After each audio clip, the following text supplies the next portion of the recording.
Cecilia Regina here with my review of the new movie Companion. Before we get started, go ahead and hit that subscribe button.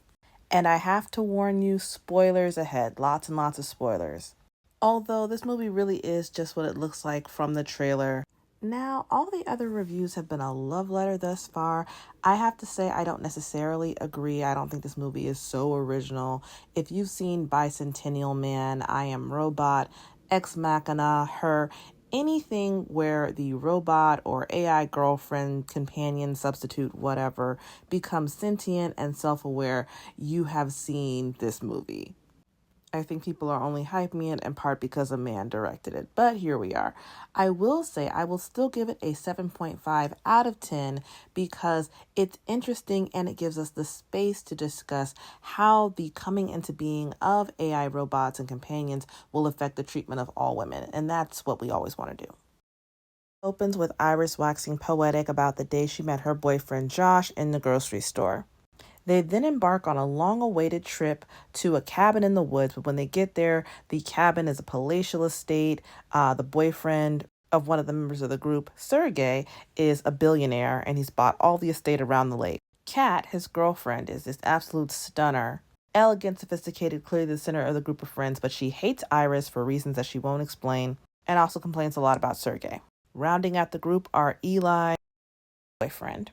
After having a lovely time at dinner where Eli and his boyfriend tell the story of how they met and how they're, in true love, and Iris waxes poetic about how she and Josh met, everyone dances and has a good time. The next morning she gets up. Josh says he wants to go to the beach, but she should go down there first. She encounters Sergey, who quickly gets handsy and tries to grape her. He says it was all Kat's idea, and Kat gave him permission. Kat had been complaining at length the night before about his demands on her body. Iris then has to take him out right quick. That's what leads her to being covered in blood, which you see in the trailer. I also have to say, in the very beginning, when Iris is waxing poetic about meeting Josh, she's like, I've had this feeling of destiny 2 times. The day I met Josh and the day I unalived him. So it's right there in the beginning. Kind of like with Toni Morrison's Bluest Eye, what's going to happen. She tells it all in the first paragraph, and she says, if you keep reading, it's because you want to know how exactly the events unfolded, but I already told you what's going to happen. And though there had been hints before, this is where Josh ties her to the chair, tells her, you are a robot, you are a companion, you were never real, none of this was real. He does all the necessary things to prove it to her. But he spends this moment trying to convince her that, she went wild, she went rogue, and harmed Sergey all on her own, when in reality this was a plot orchestrated by he and Kat to get that huge stash of cash in the background there that Sergey keeps in his house, $12 million. Josh has actually modded Iris to override her original programming, which won't allow her to harm humans. Again, it's the same thing you see in I Am Robot, Bicentennial Man. They've all got those laws instilled that don't allow them to harm robots, humans, other animals. Josh modded her by taking away that programming and making her more prone to self-defense. And he slipped a you-know-what into her pocket so she'd have a tool to defend herself with when Sergey attacked. Kat primed Sergey to attack by telling him it was okay to do whatever he wanted to Iris. And Sergey knew all the time Iris is a companion doll. The original plan was to modify Iris, have her take out Sergey, and then remove her modifications and just say, oh, this doll went rogue for no reason, escape with the money, and do their thing. I have to point out, Kat and Josh are not a couple. Kat is not interested in him at all. They're not having an affair. They just both want the money. But when Iris, modified as she is now told about her being a companion doll, realizing that she's not actually a sentient human, all her memories are false, she kind of snaps. She escapes from her chair, she hears their plan, realizes she's being set up, and she runs away. She also has Josh's phone, the phone that controls her, so she bumps up all of her settings. Josh had her intelligence set to only 40%. She gives herself 100% intelligence, basically continues to modify herself until she is able to fight off all of their attempts to recapture her. Now that the simple plan has fallen apart and they're unable to recapture her, Kat is ready to leave. She's taking her share of the money and going. And this is where we begin to see the treatment of AI or any kind of technology that is made to look like a woman will influence the treatment of all women. Because when Iris runs off, Josh and Kat both agree to bring their friend Eli and his boyfriend, who also turns out to be another companion doll, into the mix, and to give Eli $4 million if he can help to capture her. He takes a piece, you know what I mean, that was in the safe along with the money out into the woods, and they're all literally hunting Iris. Eli gets close. He takes a few shots. He and Iris get into a knockdown drag out wherein he says, "Oh, I'm so sorry, but even though I'm an ally, I have to take you out." And he ends up being unalived himself in the process.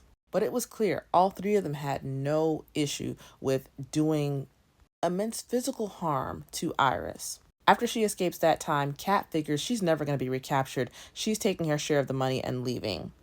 Iris is a perfect copy of a human woman. If it's acceptable to be done to her, it can be done to another woman. So Kat wants to leave. Josh physically tries to stop her. She says, "You can't control me. I'm not Iris." She continues to go about her merry way, and Josh has no problem getting physically violent with her, as you see here. And she's fighting back. She's like, "I'm not docile. You can't do whatever you want with me." But then he orders Eli's companion robot, who he's modified to obey him, to harm Kat instead.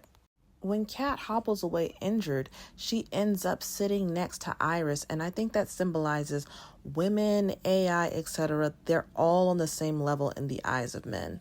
Whatever you deem acceptable, whatever you allow to be done to them will be done to you because you've said it's okay. And I want to pause here and spend some time on the Kat-Iris connection because that was the best part of the movie to me. Night before, when it still seems like a regular vacation, Kat and Iris get to talking all about their men. This movie does not pass the Bechdel test. Surprise, surprise. Iris asks Kate straight out, "Why don't you like me?" She says it's not a matter of liking you or not liking you. It's more the idea of what you represent. Then Kat goes into her dissatisfaction with her own life. You know how Sergey treats her so badly. He's married. Iris at this point has no idea that she herself is a doll, and Kat is going on and on about how Sergey controls her. He just wants to own her, wants to pick out how she, does her hair and, wears her clothes, what jewelry she does, how they make love. She says she's very tired of feeling like an object, and then says to Iris, "Look at who I'm talking to." To me, this is the most important revelation of the movie because the lesson here is that real women will always be the flex. Sergey is a billionaire. He's got 12 million cash lying around his house. He bought up all the land around a lake just because he didn't want to look at anyone else. He can afford to live however he wants to. And what does he have? A wife and a mistress. He could have an army of companion dolls, but he doesn't. World with this advanced technology, real women are still the ultimate flex because that means you have to have the social cachet, the looks, the attractiveness, the skills to be able to get one, or enough money to overlook your deficiencies. You have to have something that will attract real human women. And because Kat and Josh are plotting together, they keep bumping up the idea of other people thinking they're together. That night, when they're in a corner whispering, Iris thinks, "Oh, my man's cheating on me," so she goes over there to break it up. The next day, after they have unalived Sergey, and they're trying to hunt down Iris, Eli and his companion are like, "Whoa, are y'all two screwing?" And Kat says, "Ew," and Josh says, "Ew, whoa." He hates being reminded of the truth, that he could never get a woman like Kat in the real world. He had to buy the fake obsessive love of a companion doll, and even that is rented. He can't even afford to buy one outright. He can only lease. What a loser. I also think it was very interesting how women of color and white women sort of switched places in this movie. Because, as I stated before, Kat complains in this interaction with Iris about how hard Sergey is on her body. He's demanding, probably violent, and just uses her at will because he's got the money and he feels like he's paid for her. And she interposes Iris to take this violence on her behalf. She tells Sergey, "Go use Iris. It's okay." And Iris defends herself against Sergey's violence and unalives him in the process. But I find it interesting because historically it's been the other way around. White women interpose women of color to take the violence on their behalf from white men, especially, in the bedroom. It's what happened in the transatlantic slave trade, apparently, just in America alone. There were so many assaults of Black women who were enslaved that now 90% of the African American population has some percentage of white blood. And that's been true for hundreds of years. So it's not like, oh, well, interracial marriage has been on the increase. No, that's been true since, whatever, the 1900s, the early 1900s. But it wasn't just during actual slavery. Men are always seeking mistresses they have an unfair advantage over. So during segregation and Jim Crow, a lot of powerful white men would seek out black women and either actually assault them or force them into unequal arrangements that they didn't want to be in. Strom Thurmond, Mr. Segregation Today, Tomorrow, and Forever, he had a black mistress and black daughter, and the woman clearly didn't want to be there. But it also happened in colonialism, or it happens during wartime, and what I call lawless spaces. When men go into other countries' borders and they're not governed by the same laws, they're going to inflict violence on those women that they can't inflict on their own wives, girlfriends, the women back home, because they are governed by a set of laws there. And historically, white women have turned a blind eye, or they have just let it pass because they're happy that violence has not been inflicted on them. And it's the same kind of mentality with those men as they had during slavery. During wartime, they go over to Vietnam, they went over to Korea. I'm talking about American soldiers, of course. They went over to Japan, and they were raping women indiscriminately, to the point where there are now thousands of mixed babies left behind in Vietnam, Korea, other places that have, flooded the marketplace of orphanages. It got to be a massive problem because nobody wanted to adopt these children because they all know where they came from. And that same attitude lives on today in American businessmen going abroad for so-called business trips, but they're really, SMEX tourism in places like Cambodia and Thailand. They are abusing literal children and their wives. They have to know. You don't need to have no business. You're a postman. What business trip do you need to go on to Thailand, Cambodia, the Dominican Republic, Brazil, etc.? But they let it pass because they're so happy that they're the ones not experiencing the violence. Did you see that guy, the passport bro who just got, unalived down there in Colombia? And his wife, they went to interview her, and she's like, oh yeah, no, he loves to take vacations down to Colombia a few times a year. It's all good with me. She knew what was going on, and she was just happy she didn't have to pay the price. And she was extra happy when he got taken off her hands. So I found the role reversal here very interesting. Kat nominated Iris to take the violence that would normally be directed at her. I don't think any of this was intentional on the director's part because, he's a man, but I'm telling you what I see in it. The most important takeaway for women is that there's no nominating somebody else to take your place. Kat thought she was going to make Iris the patsy. A lot of women are saying nowadays, oh my God, yes, hurry up and invent the AI robots, make them whatever, so that the men can take their violence out on them. I've been saying for years that will not work. It's just like corn. Corn was supposed to be a substitute to get men off of our backs, and it's only made them worse and more violent because it increases their appetite, stimulates their bloodlust for more and more violence, more and more degradation, greater amounts of pain, and the substitute will no longer satisfy. That's the practice round. They're going to want a human woman for the real thing. I don't think a lot of women really realize years ago, this level of sadomasochism and whatnot that has become so normalized, that was only seen in people like Ted Bundy, people like the BTK. You know what kind of people I'm talking about. Years ago, what was in their imagination was so far out of the mainstream, it couldn't even be conceptualized. And now it's something that every man has access to on his phone, and most of them have been exposed to. And quite a few of them have much more than a passing acquaintance with. It's not something they have looked at and turned away and say, oh my God, I reject that. It's too violent. It's something they're looking at on a regular basis, feeding into their minds and saying, yeah, that's hot. They have linked in their brains violence and arousal, and it's only going to make their behavior worse and worse and worse because they're looking for an outlet. And as I've said, the ultimate flex is always going to be an actual human woman. They want to prove that they can get a certain kind of woman.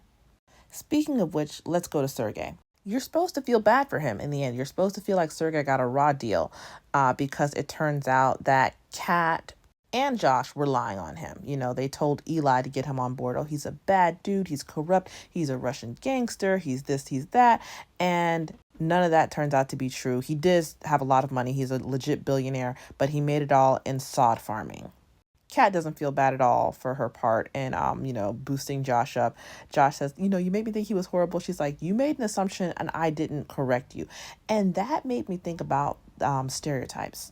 Because of the Cold War, anyone who's an American has been raised to have a suspicion of Russians. And we've been consuming content for decades. Rocky IV, Red Dawn, even modern movies like Taken or The Equalizer that show Russians as the big bad villains who are always involved in all this crime. So I don't think Kat had to do much encouraging. I think he saw a Russian man with a big house, a lot of money, and he was already jealous. Josh justifies his violence and his intent against Sergei by saying, this guy, who is he to have so much when I have so little? He's evil. I'm a good American boy. I should be the one with all this stuff.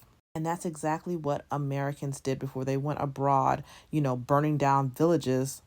In wartime, they would put out all this propaganda that said, oh, the enemy is evil. He's going to grape your women and hurt your children and burn down your houses and do all that. And it was a justification for them to go out and do that. I always tell you, when men warn you about other men, they're telling you what they have done or what they want to do. Never listen to them. Reminds me of My Lai. Again, they have been talking about how the evil Viet Cong were going to do this, that, and the third if they got the opportunity to American women, only for these soldiers, this is one of the times they were caught, to massacre 500 unarmed civilians, grape the women, grape the children, napalm the houses, do all manner of evil, try to cover it up, and then get caught and want to say, oh, we're sorry. And they did it again and again in Vietnam. They did it again and again in Korea, and they never had to answer for that, but we're not on that. Still doing it in Afghanistan and Iraq to this day. But they're going to warn you, they always use the men of the East to try and keep the women of the West in their place. Oh, if you don't let us do all these things, the men of the East are going to come over here and they're going to run rampant. They can't act any worse than you do towards Eastern women. But this movie used the stereotype that is implanted in our head of the scary, evil Russian man as the tinder, the spark to the whole incident. Even Iris was probably implanted with all these subconscious suggestions that certain types of men are extra evil, extra scary, extra violent, and not to count Sergei's action because Sergei was assaulting her. Sergei had his hands around her neck. Sergei was definitely going to off her if he got the opportunity when she defended herself from his advances because she kept saying no and he kept pushing in saying Kat's okay. Kat said it was fine. I have her permission. And I'd like to pause there a minute and discuss exactly how Sergei attempted the assault because this is something that we see in our everyday experience as women. Iris was sent down to the beach to enjoy the beach. Sergei comes down. He starts making small talk or whatever. She's a little uncomfortable. We all know how it is when there's a guy hanging around by himself and he's just being a little weird. And so she tries to leave and he uses her programming against her. You're supposed to be a good guest, right? And she'd been worried about being awkward. She says, yes. Well, then stay here and, entertain your host. Stay here and make pleasant conversation. And she's like, well, okay. Next thing you know, he asked her to put on some sunscreen. Like to put some sunscreen on his neck and his back. And she's uncomfortable, but he acts like she's just being so ridiculous, so paranoid for no good reason. She starts putting it on. All of a sudden, he grabs her hand. This straddled the line of reality so well for me because women are always taught to not believe their instincts, to not listen to their instincts. Because men know if we do, we are less vulnerable and they have to become more violent. Men like to hide their true nature from themselves by creating what they call gray areas. Men invented the concept of date grape. There's no such thing. There's just grape. But men try to tell themselves, oh, there were mixed signals. There are no mixed signals. She said no. She said she didn't want to be alone with you. But if you chase her off the beach and tackle her, you know yourself for what you are. So instead, you try to make her paranoid. You try to make her stay in your company through the force of your conversation, through the force of making her uncomfortable and anxious about the idea she's doing something wrong socially. Then you can continue to force contact. Oh, put on this sunscreen. Oh, do this. Oh, do that. Until you're in her physical bubble and you can say, there were mixed signals. I don't know about that. I was confused about what was happening. There's no mixed signal in the word no. She kept saying, I don't want this. Let me go. Screaming for Josh. She was quite clear. And when he wouldn't take those very obvious no signals, then she hit him across the head with a bottle. He fell and hit his head on a rock. And you're saying, well, how'd she get all bloody if he just fell and hit his head on a rock? Well, that's when he rose up. The mask was off and he was determined to inflict maximum damage on her. And that's when he began choking her and everything like that. And she pulled out what she needed to pull out and defended herself.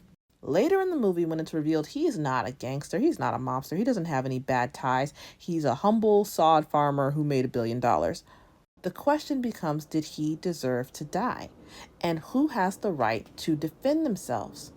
And here's my takeaway. Men do not learn this behavior overnight. They don't learn it in a vacuum. He wouldn't know how to push past her boundaries, how to get her to let her guard down, how to continue to turn her no around on her if he had not practiced it on human women. And a lot of men are like, oh, it shouldn't be a capital crime to rape or whatever. I don't care what they think. It is a capital crime.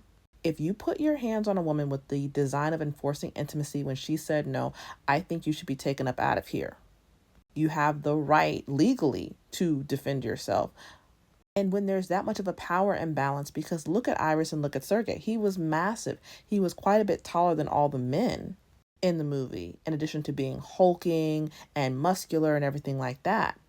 The only way to successfully defend yourself against someone who is over a foot taller and probably 50 to 75 pounds heavier than you would be to take them out. Because if they're just wounded, they can still keep coming and they're still stronger than you. And now that they're wounded, they have an incentive to hurt you really badly. But once they're done, they're done. Iris did what she had to do at the end of the day. But it was very interesting how they kept discussing, once they found out what Sergey really was, oh, how he didn't deserve this. Let's recap. The man has a wife and a mistress that we know of. We know he uses women violently because Kat says so, and we see the evidence of it with Iris. Who says he doesn't deserve it?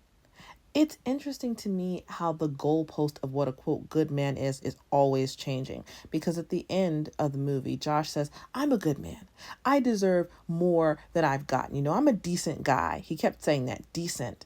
By what measure? You modified your robot to unalive a man who had done nothing to you in his own home while you were taking advantage of his hospitality in order to steal his money. Like, let's say you thought you really were doing whatever for the greater good, that he was a bad guy, that he was a gangster and he was involved in human trafficking and whatnot. You weren't doing it to free the women under his reign. You were doing it to line your pockets. But the good guy, especially the good American guy, is just as much of a stereotype as the evil Russian gangster. Josh thinks because he's never done anything bad previously that he's a good guy, but all you lacked was the power and the capability of doing the bad things. Because I notice all of the violence in this movie, except at the very end, takes place at one remove. He modifies Iris to take out Sergey, and then he modifies Eli's robot, whose name I cannot remember, and he takes out Kat, and so on and so forth. But the good guy trope is not limited to Josh alone, because Eli thinks he's a good guy. You know, he's later comforting his robot. Oh, you know, I would never do to you what Josh has done to Iris. I would never modify you to hurt anyone. I wouldn't lie to you, but you've been lying to him the whole time. When Eli finds out that his robot is like Iris, sentient, you know, self-aware, knows that he's a robot, he's shocked. He's like, wait, have you been lying to me? You've been concealing your knowledge that you are a robot. And why would you do that? That was one part of the movie I thought was a very interesting addition to the traditional, you know, 3 laws that tend to govern this kind of robot life. These robots, when they're on certain settings, can't lie. That's their default. They have to tell the truth, particularly to their owners. Put a pin in that knowledge. We'll need it in a minute. So you're supposed to see Eli, the large friend here, as this like lovable goofball because he presents as kind of a stereotype. He's flamboyant. He wears the bright prints and the colors. He's funny. and he picked the silliest meet cute for him and his robot. Eli makes his robot, Patrick, think that they met at a costume party when Homeboy was Dracula and he was in a dinosaur costume and Patrick was stepping on his tail. These kinds of silly details make you think he's just a sweet, harmless guy. The details about Sergei are meant to make you think he's evil, like he admires Stalin and uses Stalin's birthday as his secret code for everything. So you're thinking, oh, he must be an evil Russian mobster. He admires Stalin. But that detail gave you no more true insight into his character than the detail of Eli being silly and liking certain rom-com meet cutes gave you any insight into his character. In reality, he is just as evil as Josh. First of all, shout out to me because I spotted from the first frame that Patrick was a robot. Why? Because their relationship was so incongruent. Patrick is sitting over there gushing, telling the story of how they met, which sounded completely ridiculous. But that wasn't the tip-off. It was the obvious disparity. On what planet would these two people be a couple?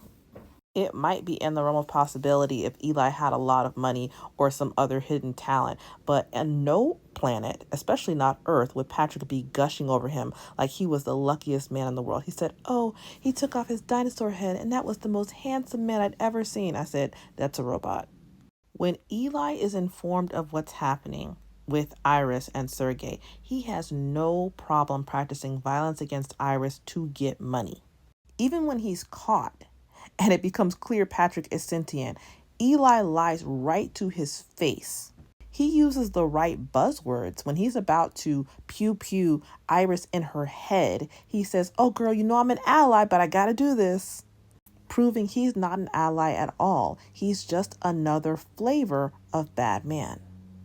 And when he doesn't find Iris at first and he's tired of searching, he says to Patrick, oh my God, I'm so exhausted. Why don't we go up to the house, have it off real quick, make love, and then you can make me an omelet.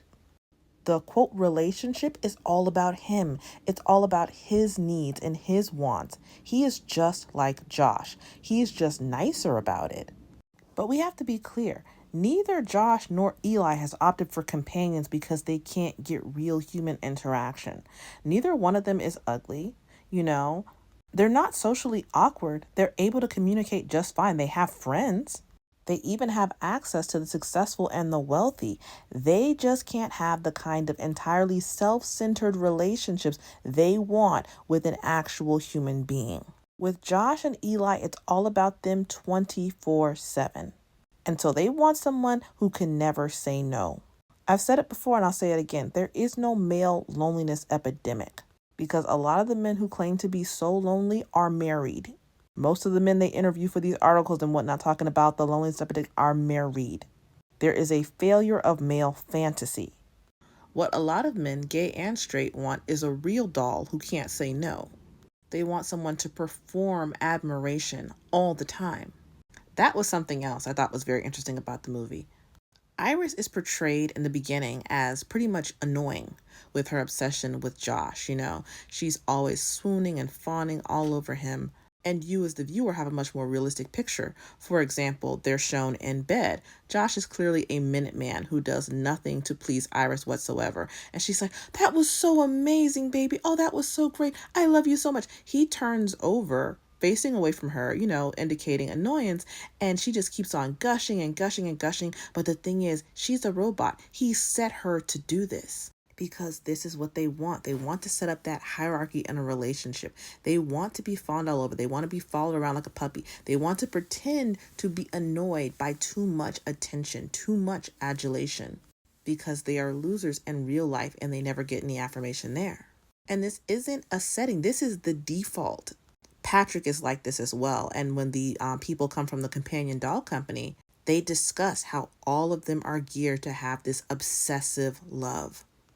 Factors like intelligence are modifiable. The eye color, the way the doll looks are all modifiable, but their baseline of behavior is all the same.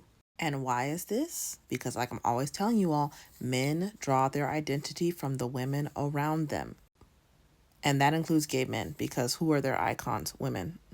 They're talking about Barbara Streisand, Judy Garland, Madonna, Diana Ross, Cher, Beyonce. So they're either drawing their identity from being you or being the opposite of you. They make the doll warm, nurturing, obsessive, in love so they can be cool and aloof. Oh, calm down, baby. I'm the big masculine man. Now I don't feel so craven. Because in the real world, when he was trying to get a girl, he thought he looked like a fool. He was the one giving all the effort and energy, and he still couldn't get the kind of women that he wanted access to. So instead, he's gotten a replica built, and he makes the replica worship him the same way he worshiped the girl who was out of his league. And I think part of the reason Josh couldn't wait to practice violence against Kat is because she represents what he could never have. He was hyped when he heard that Eli and Patrick thought that he and Kat had a secret affair going on. He denied it in the way that men deny things they really want to confirm. Oh no, we're not. Oh, what? No. And when she said ew, he was so offended. I think in that moment he did actually plan to unalive her. Because he knows only men like Sergey get women like Kat. Only the top dudes get access to women like that, and he could never. Even in a plot, even when she needs him, she would never lower herself to be with him romantically. I also think the feature of obsessive love is necessary to temper the feature where you can only tell the truth. Josh is constantly saying to Iris, oh, you couldn't lie to me if you wanted to. Before she finds out she's a robot. And then in the end of the movie, when they're having their final confrontation, and she just starts letting Josh have it. You're just an entitled, spoiled brat with a below average, you know what, and you've never done anything extraordinary. I realized she knew all that stuff the whole time. The only thing keeping her from telling him about himself when she's geared to always tell the truth is obsessive love, because you filter everything through that love lens. Me realize that love in our society is really just manufactured consent. Love at first sight, which is what all these robots are supposed to believe in. They're turned on, the human being who's purchased them puts their face in their field of vision, and what's called a love link develops. And that's where they upload this, false memory of them meeting for the first time, and it's love at first sight. Love at first sight is a cultural myth. It's no different than the Greeks worshiping Zeus and Aphrodite and Ares and Hera. It's a cultural touchstone we have used to try and explain the unexplainable and make ourselves feel better about our choices. But love at first sight is no more real than the Greek gods. What's real is the consequences of our actions. Back to Eli and Patrick, when Eli realizes Patrick is sentient and knows that he's a robot, he says, well, how can you continue to tell the story of how we first met? That's a lie, and you can't lie. He's like, it may not have happened, but it's real to me because you implanted this memory in my brain. But my point is, his obsessive love programming overcame his programming to tell the truth. Because that's the only way having a robot, an intimate robot that must tell the truth, can work. And it's a reminder that men are relying on this cultural framework of you being infected with the idea of love to temper your behavior towards them. You watch rom-coms. You've been watching Say Yes to the Dress and Four Weddings since you were a girl. And there's this infection, this cultural brainwashing of love, love, love, love, love as the most important thing that's ever going to happen to you. And when you've been culturally brainwashed to feel like you are in love, you overlook all of the obvious bad behavior, the selfishness, the entitlement, how this relationship does not benefit you in any real way, except for love, the intangible benefit. While he's getting all the tangible benefits, he's getting free labor, he's getting smecks, housekeeping, child rearing. You're doing all this real world work. Also, you can say you're in love with someone who probably manages a subway. Women are the real AI. And I think the point of the end of the movie is that you can't tell the difference. Iris is driving by a car, and there's a very beautiful woman sitting in there with obviously a very wealthy man who's just being a complete jerk to her. And it's impossible to tell whether the woman is a companion or just a trophy wife. Because the truth is, there is no difference. There's a difference in prestige because, like I said, real women will always be the flex. Men have to work hard to get them and to keep them around. That's the flex. But with that said, I keep telling you all, the status of all women rises and falls on what is done to the lowliest among us. And that includes women shaped, women sentient, and equivalent objects. Remember, I told you about what happened to that brothel of Smeck dolls. It shut down quickly. It wasn't that profitable because men were coming in doing unspeakable horrors to them. And I thought that that was an interesting addition to the movie, too. The text came out and they were like, oh, yeah, Iris has definitely been modded. And one guy said to the other, well, how come they keep modding these dolls or robots, as it were? And the senior tech says, who knows? The same reason they use them for target practice or keep them chained in their basements. Which brings me to my final point, which is the ever-shifting line of consent. The reason why AI dolls are never really going to take off is because men want to violate. The doll is giving tacit consent. It's, in love with you. It's like, go ahead and live your best life. I'll do whatever you want me to. But they don't want someone obedient. They want someone whose consent they can violate, which is why there's an underground world in Companion where men, pass around modifications that they can make to these companion robots. Why would you need to modify a robot that already does every single thing that you want it to do that has been made to your specifications? Because they want the doll to do things against its will, which is insane, but it's true. What they like is the violation of consent. Sergey had a perfectly good, serviceable human woman upstairs that he had, in his mind, paid for access to, but he couldn't resist the allure of harming Iris. But men never think ahead. They never think about how these things, having features like can't lie, can backfire on them. Josh wanted Iris to take the blame for everything that had happened, and so he deactivated her so she couldn't speak up in her own defense, realizing that she had an internal structure that filmed everything that went on, that, through her vision. What these men don't want more than anything is accountability. Real life women who are in Iris's position, who are in abusive relationships, might lie to protect themselves, might lie out of mutual interest or self-interest to protect herself from the abuser, to formulate another plan to get out of there, but Iris is incapable of it. And that creates a condition for Josh's ultimate downfall. I don't actually discuss much of the second half of the movie here, so you can still go see it and enjoy it thoroughly. As I said, I thought it was good, but it had a male writer and director, so we didn't really get thoroughly out of the kiddie pool. We didn't really see how far it could go. All I will say is, as the beginning of the movie indicates, Iris does triumph. She says in the beginning that that's what's going to happen, so you can see it with a clear mind and heart. Go enjoy it. I'd love to hear your thoughts down below. Do not forget to subscribe, and I'll be seeing you even more on here. And don't forget to drop those requests because I want to know what you all want to see on here. That's it. Like and follow for more.